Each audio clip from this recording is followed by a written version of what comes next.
ઉચ્છલ તાલુકાના કમલાપુર ગામે ગૃહ ઉદ્યોગ ગામમાં મળી રહે તે માટે તાપી જિલ્લા બેંક ઓફ બરોડા સ્વરોજગાર વિકાસ સંસ્થાન તાપી દ્વારા ઉદ્યમશીલતા જાગૃતિ કાર્યક્રમ રાખવામાં આવ્યો હતો। ગૃહ ઉદ્યોગના વિષયને લઈને સખી મંડળની બહેનોને ભવિષ્યમાં પોતાના ગામમાં રહી રોજગારી મળી શકે તે માટેના જિલ્લા સ્વરોજગાર વિકાસ સંસ્થાન તાપી દ્વારા કમલાપુર ખાતે બહેનોને માહિતી માર્ગદર્શન સેશન રાખવામાં આવ્યું હતું।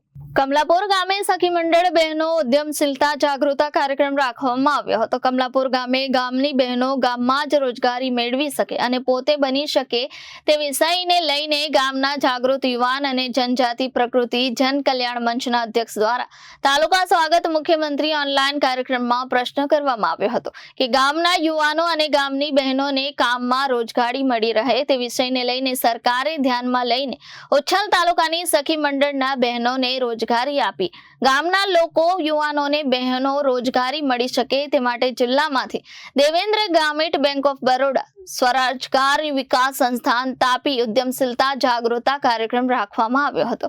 આ કાર્યક્રમથી ગામની બહેનો ખૂબ જ રસપૂર્વક તાલીમ લઈ રોજગારી મેળવવા માટે ઉત્સુકતા દર્શાવી આજના આ માર્ગદર્શન કાર્યક્રમમાં બરોડા સ્વરોજગાર વિકાસ સંસ્થાન તાપીમાંથી દેવેન્દ્રભાઈ ગામિત, પ્રોજેક્ટ મેનેજર ફાલ્ગુનીબેન, આસિસ્ટન્ટ પ્રોજેક્ટ મેનેજર નમ્રતાબેન, સખી મંડળના કોઓર્ડિનેટર સકુબેન, તેમની ટીમ જનજાતિ પ્રકૃતિ જન કલ્યાણ મંચમાંથી શ્રીમાન કૌશિકભાઈ, સતીશભાઈ, પ્રદીપભાઈ, આશીષભાઈ, મનોજભાઈ વગેરે માર્ગદર્શન મેળવ્યું હતું। નમસ્કાર, આજે કમલાપુર ઉચ્છલ તાલુકાના કમલાપુર ગામની અંદર સખી મંડળના બહેનોને પાપડ અથાણા તાલીમ વિશેની માહિતી અને જે બરોડા સ્વરોજગાર જે તાલીમો આપે છે એના વિશેની માહિતી આપવા માટે બોલાવેલ હતા। જે કૌશિકભાઈ, એમનો ઘણો આભાર માનું છું અને ગામના વડીલોનો પણ આભાર માનું છું।